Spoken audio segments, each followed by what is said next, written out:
Hello students, welcome back to Hindi mirror channel. सभी students का Hindi mirror पर फिर से स्वागत है। अभी जो कंटेंट लेकर आए हैं हम आगे के क्वेश्चन लेकर आए। 100 क्वेश्चन आपको कल करा दिए गए थे। अब आगे के क्वेश्चन हम लेकर आए हैं आपके लिए। यहाँ पर क्वेश्चन नंबर 1 आप देख सकते हैं, यानी कि 101 घनिष्ठ स्थान भाषा के अंतर्गत व्यक्ति से व्यक्ति की दूरी होती है। तो यहाँ पर आप देख सकते हैं आंसर जा रहा है बी।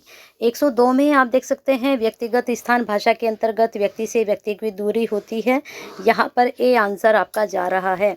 और आपको मालूम ही है कि आपका जो है एग्ज़ाम 25 में है और अब ज़्यादा टाइम नहीं बचा है। 23 आज हो चुकी है, तो अपनी अच्छे से अच्छे तैयारी कीजिए जिससे आपका पेपर अच्छे से जाए। और अभी तक हिंदी मिरर परिवार का हिस्सा नहीं बने हैं तो सब्सक्राइब कर लीजिए, बेल आइकन हिट कर लीजिए जिससे नई वीडियो के नोटिफिकेशन आपको मिलते रहें।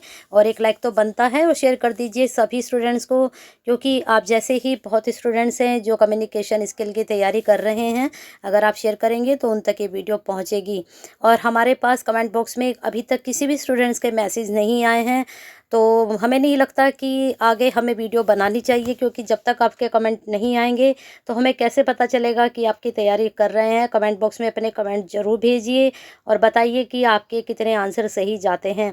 हम बताते भी हैं कि आप पेन और पेपर लेकर बैठा करें, जिससे आपको पता चलेगा कि आपके जो है नंबर कितने बन रहे हैं। यहीं से आपको अंदाज़ा हो जाएगा कि आपका पेपर कैसा होगा। नेक्स्ट है, खुशी के समय दिखाने के लिए किस रंग का प्रचलन होता है? तो गुलाबी रंग का होता है। नेक्स्ट है, क्रिकेट के मैच में 6 रन के इशारे के लिए अंपायर दोनों हाथों को सिर के ऊपर उठाना उदाहरण है प्रारूप भाषा का, समापीय भाषा का। नेक्स्ट ऑप्शन देख लेते हैं।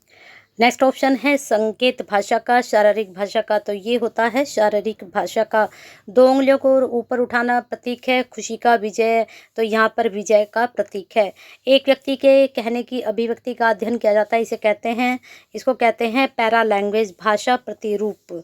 नेक्स्ट है, कर्मचारियों के संबंध में रंग संबंधी। अब सीधे सीधे मैं आपको ऑप्शन ही दिखा रही हूँ, जिससे आपको जो है टाइम भी ज़्यादा ना लगे और आपके पास ज़्यादा से ज़्यादा क्वेश्चंस पहुंच जाएं, क्योंकि मैंने कहा था ये 300 क्वेश्चन हैं। तो 300 अभी 100 भी नहीं हुए हैं। कोशिश करेंगे कि आज ज़्यादा से ज़्यादा क्वेश्चन आप तक पहुँचें। तो कर्मचारियों के संबंध में रंग संबंधी अनुसंधान को हम क्या कहते हैं? उसको कहते हैं साइकोमेटिक्स। नेक्स्ट है, यदि हम रास्ता बताने के लिए उंगली के इशारे के साथ उधर शब्द का प्रयोग करें तो यह संबंध होता है पूरक। यदि हमारे मौखिक शब्द हमारे शरीर की शारीरिक भाषा से मेल न खाते हो तो यह संबंध बताता है, यह कहलाता है विवादित संबंध। संचार कम्युनिकेशन शब्द की उत्पत्ति किस भाषा के शब्द रूप से हुई है? तो ये हुई है लैटिन भाषा से। अब आपको पता ही है कम्युनिकेशन स्किल यानी कि जो संचार है उससे संबंधित यहाँ पर सारे आपके क्वेश्चन चल रहे हैं। और बहुत टाइम मुझे लगता है 50 के बाद सारे क्वेश्चन आपके कम्युनिकेशन बेस ही रहे हैं।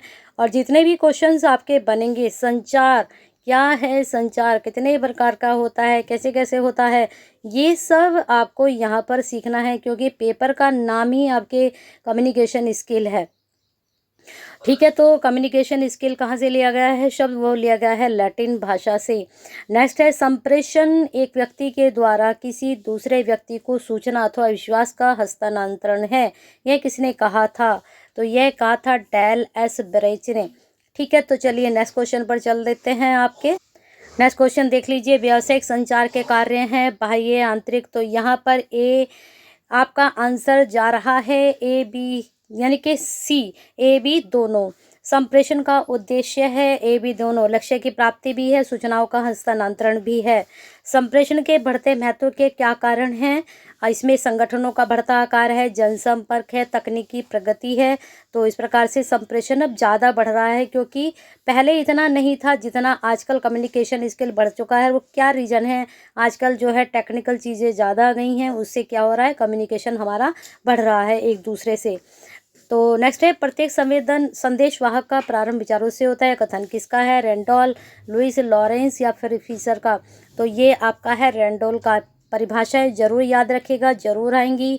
नेक्स्ट है आपका यहाँ पर समस्या को ठीक ढंग से प्रस्तुत करना ही आधा निवारण है।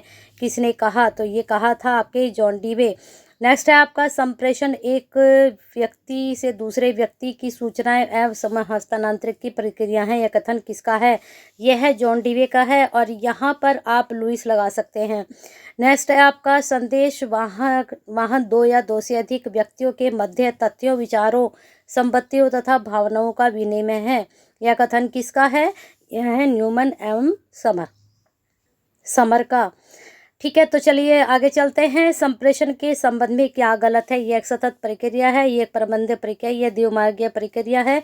नेक्स्ट ऑप्शन देख लेते हैं क्या। नेक्स्ट ऑप्शन यहाँ पर जा रहा है, यह एक मार्गीय प्रक्रिया, तो यह एक मार्गीय प्रक्रिया है। संप्रेषण क्या है? तो यहाँ पर उपरोक्त सभी, यह सतत प्रक्रिया भी है, प्रबंध भी है, द्विमार्गी भी है। संप्रेषण ही वह साधन है जिसके द्वारा किया जाता है क्या? परिवर्तनों को लागू, व्यवहार की क्रियान्विति, व्यावसायिक लक्ष्यों की प्राप्ति, बहुत कुछ है। इन तीनों के अलावा भी बहुत कुछ है जो संप्रेषण के साधन हैं जिसके द्वारा किया जाता है। संदेशवाहन का क्रम होता है क्या?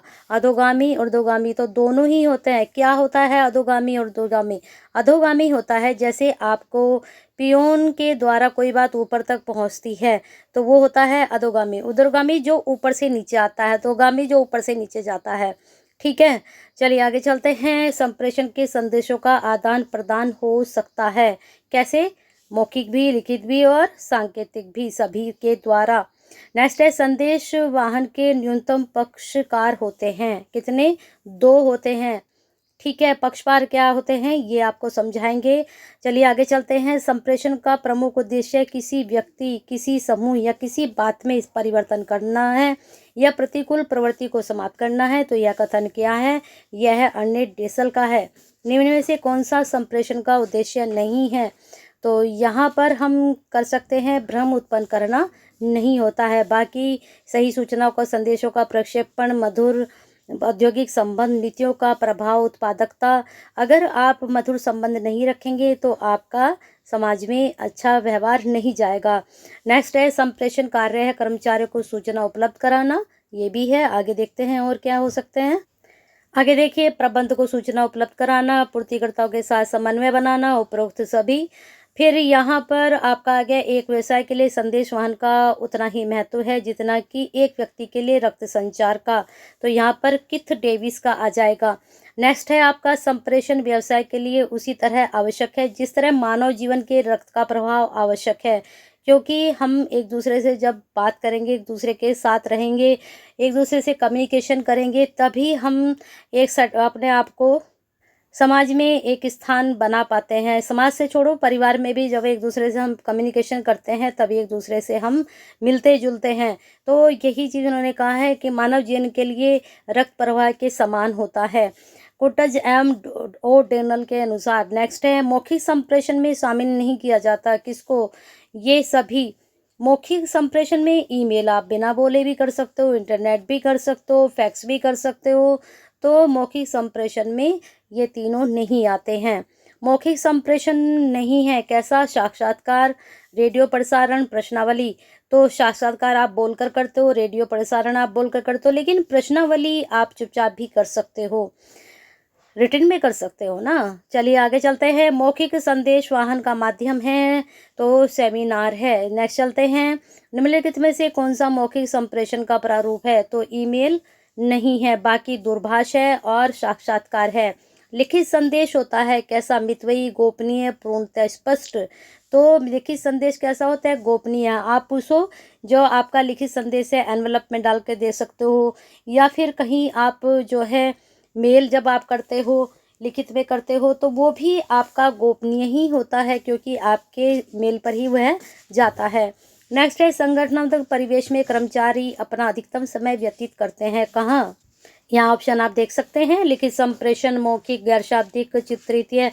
तो लिखित संप्रेषण में करते हैं। लिखित संदेश के माध्यम क्या है? वह है ईमेल। ठीक है, समगोष्ठी में मौखिक, टेलीफोन, सेमिनार, ये सब में मौखिक ही करते हैं आप लोग। लिखित संदेश वाहन के माध्यम हैं ईमेल, फैक्स, इंटरनेट, तो ये सभी आएंगे। नेक्स्ट है आपका लिखित संप्रेषण नहीं है, कौन सा नहीं है? तो घोषणाएं। घोषणाएं जो है लिखित संप्रेषण नहीं है, ये आप वर्बली बोलकर बताते हो कि हमने ये घोषणाएं की हैं। नेक्स्ट है मौखिक संचार होता है स्पष्ट, लचीला, मितव्ययी, यानी कि सभी होते हैं।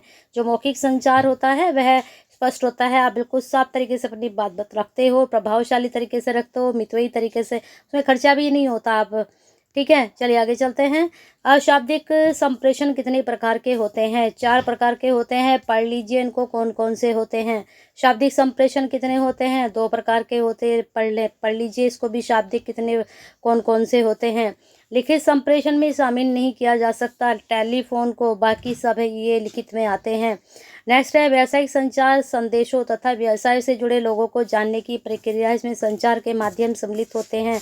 आप सोच रहे होंगे आप बड़ी जल्दी जल्दी हो रहा है काम, तो इसलिए हो रहा है कि जिससे आप तक जल्दी से जल्दी ज़्यादा क्वेश्चंस पहुँचे और आप अच्छे से तैयारी कर पाएँ। अगर हम बहुत धीरे धीरे आपको ऑप्शन बताएंगे और धीरे धीरे इसको पढ़ेंगे तो उससे क्या होगा, आपका भी टाइम बहुत ज़्यादा लग जाएगा। परसों आपका एग्ज़ाम है और आपकी तैयारी अगर अच्छी नहीं हुई तो हिंदी मिरर को कहीं ना कहीं बुरा लगेगा और आपका पेपर अच्छा नहीं हुआ। तो हिंदी मिरर तभी अच्छा लगेगा जब आपको पेपर अच्छा होगा और आपके नंबर अच्छा है। तो बने रहना है और लाइक अभी तक नहीं किया तो कर दीजिए, शेयर कर दीजिए जल्दी से अभी के अभी।